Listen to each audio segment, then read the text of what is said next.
ஆளுநர் மாளிகை என்பது பஞ்சாயத்து மாளிகையாக மாற்றம் செய்யப்பட்டுள்ளது என புதுச்சேரி அதிமுக செயலாளர் அன்பழகன் குற்றம் சாட்டியுள்ளார்.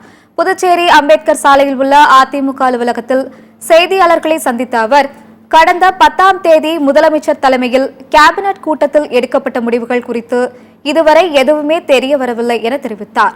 இதுபோன்ற செயல் ஏற்புடையதல்ல என்றும், ஊழலை பற்றி பேசும் தகுதி கடந்த திமுக காங்கிரஸ் கூட்டணி அரசின் முதலமைச்சராக இருந்த நாராயணசாமிக்கு இல்லை எனவும் ஆவேசமாக குறிப்பிட்டார்.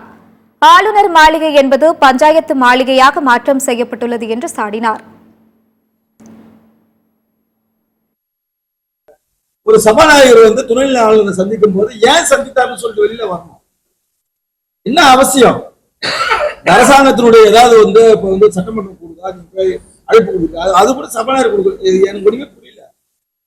தொடர்ந்து துணைநிலை ஆளுநரிடம் எல்லாரும் போய் சந்திப்பதும், அவர் எல்லாரும் பேசி பேசி அனுப்புவதும், இப்ப இது ஆளுநர் மாளிகை என்பது சட்ட விதிகளுக்கு புறம்பா ஒரு பஞ்சாயத்து மாளிகையாக இப்ப சிறிது காலமா மாற்றப்பட்டுள்ளது.